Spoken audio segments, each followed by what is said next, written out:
कार्यकर्ते, पालक आणि सगळे ज्यांना शाळा बंद पडू नये, शिक्षण वाचवावं असं वाटतंय. कारण शिक्षण हे परिवर्तनाचं एक माध्यम आहे हे आपल्या सगळ्यांना माहिती आहे. आणि आता बीज भाषणामध्ये सगळे मुद्दे कव्हर झालेले आहेत, आपल्याला ते सगळं माहिती आहे. आणि त्या मुद्द्यावरच आपल्याला इथून पुढे काम करायचं आहे जन आंदोलन उभं करत असताना. की आपण जे 1990ला खाऊच्या धोरण स्वीकारलं, खाजगीकरण, उदारीकरण आणि जागतिकीकरण, आणि खाजगीकरणानंतर आता आपण लक्षात घेतोय की व्यापारीकरण झालेलं आहे. आणि व्यापारीकरणामध्ये फक्त फायदा आणि फायदा, नफा आणि नफा एवढंच फक्त त्या कॉर्पोरेट्सना किंवा त्या उद्योगपतींना माहित असतं. आणि इथे माणूस ही सुद्धा एक क्रयवस्तू झालेली आहे. तर शिक्षण वगैरे तर हे आणखीन त्यांनी त्याला एकदम खालच्या पातळीवर नेलेलं आहे. कारण आपण बघतोय माणूस क्रयवस्तू का झालेला आहे, कारण आपण जे काही सेलिब्रेट करतोय आपल्या पर्सनल आयुष्याचे ते सुद्धा बाजारीकरणाचा एक भाग म्हणून आपण हे सगळं सेलिब्रेट करतोय. आणि त्याच्यामुळे आपण हे फार लक्षात घेतलं पाहिजे. आता सरांनी जी नावं घेतलेली आहे की कॉम्रेड गोविंद पानसरे, भाई वैद्य आणि एन.डी. पाटील, तर ते कुठल्या विचाराला समर्थन करत होते, कुठल्या विचारांची चळवळ करत होते. आणि सगळ्यात महत्वाचं म्हणजे जे आपलं लोक कल्याणकारी राज्य जे संविधानाने दिलंय, डॉक्टर बाबासाहेब आंबेडकरांनी सांगितलंय की शिका, संघटित व्हा आणि संघर्ष करा. आणि त्यासाठी या विचारधारा अगदी ह्या समजून घेणं, हे काम करणं आपल्याला गरजेचं आहे. कारण आपण मानसिक गुलामगिरीतून बाहेर येणं खूप आद्य कर्तव्य आहे. कारण आता इथे आपल्याला वाटतं की एकदम लढवय्या नेता दत्ता पाटलांसारखा इथे सुद्धा आपल्याला प्रतिकात्मक काहीतरी पूजन दिसतंय, पण आपण ते केलं नाही, करत नाहीये. कारण आपल्याकडे कृतिशील वारसा आहे. तर आपला कृतिशील वैचारिक वारसा काय आहे हे लक्षात पुन्हा एकदा घेण्याची गरज आहे. जे आपण संत गौतम बुद्धांना मानतो की ते म्हणतात की माझा शब्द हा प्रमाण मानू नका, तुम्ही त्याचा विचार करा.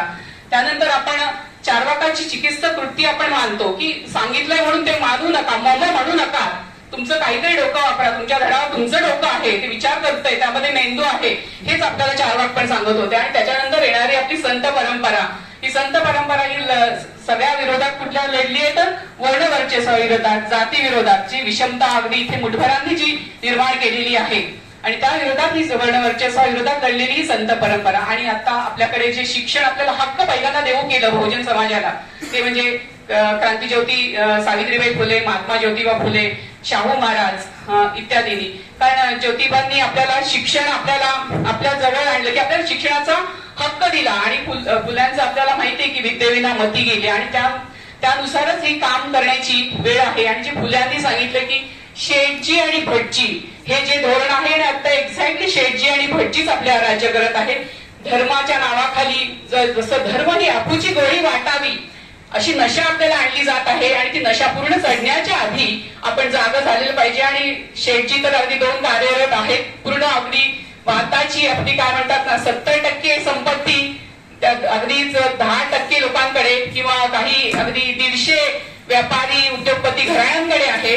आणि आपण पूर्ण कर्कचून शेठजी आणि भटजीच्या ह्याच्यामध्ये गेलेलो आहोत.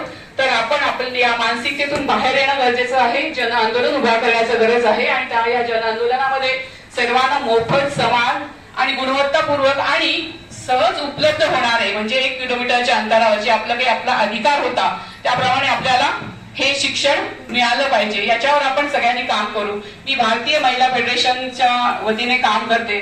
भारतीय महिला फेडरेशनचं सांगण्यासारखं म्हणजे की जेव्हा आपलं 1975ला महिला वर्ष म्हणून जेव्हा घोषित केलं होतं, तेव्हा भारतीय महिला फेडरेशननी 2.5 लाख महिलांना शिक्षण दिलं होतं की म्हणजे आपलं साक्षर बनवलं होतं. आणि तेव्हा ती फार गरज होती काळाची. कारण साक्षर बनल्यानंतरच आपण पुढचे आपले हक्क अधिकार हे आपण सांगणार आहोत, मागणार आहोत.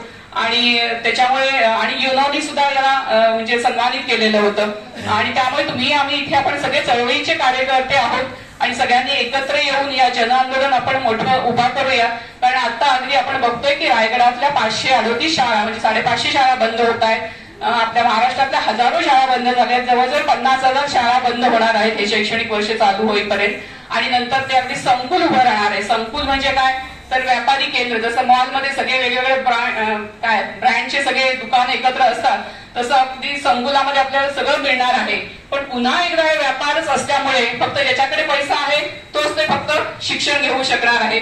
त्यामुळे आपण आपला हक्क, वैचारिक वारसा जो कोणी दिलेला आहे हे वैचारिक वारसा आपण पुन्हा जागूयात, मानसिक गुलामगिरीतून बाहेर येऊयात आणि याला अगदी संघटितपणे आपण एकत्र ही चळवळ मोठी उभी करूयात. आणि आमचा शिक्षणाचा हक्क आहे, मूलभूत अधिकार आहे जो डॉक्टर बाबासाहेब आंबेडकरांनी दिलाय. आपल्याला मताधिकार दिलाय, शिक्षणा म्हणजे व्यक्तीने प्रतिष्ठेने जगण्याचा जो अधिकार दिलाय, पण या प्रतिष्ठेने जगण्यामध्ये सगळेच मूलभूत अधिकार येतात. आणि आपल्याला मला वाटतं की बाबासाहेबांना पण थोडी खंत होती की मला कोणी जास्त कोणाकडून अपेक्षा होती तर शिक्षित माणसाकडून, आणि त्याच्याकडूनच मला कुठेतरी फोलपणा त्यांच्याकडून वाटायला आलाय. आणि तर आपण ही आता ती करण्याची वेळ आलेली आहे. हा फोलपणा जो समाजामध्ये दिसतोय तो आपण निवारण्याची वेळ आलेली आहे. आपण सगळे एकत्र येऊयात, संघटित होऊयात. जय भीम, लाल सलाम.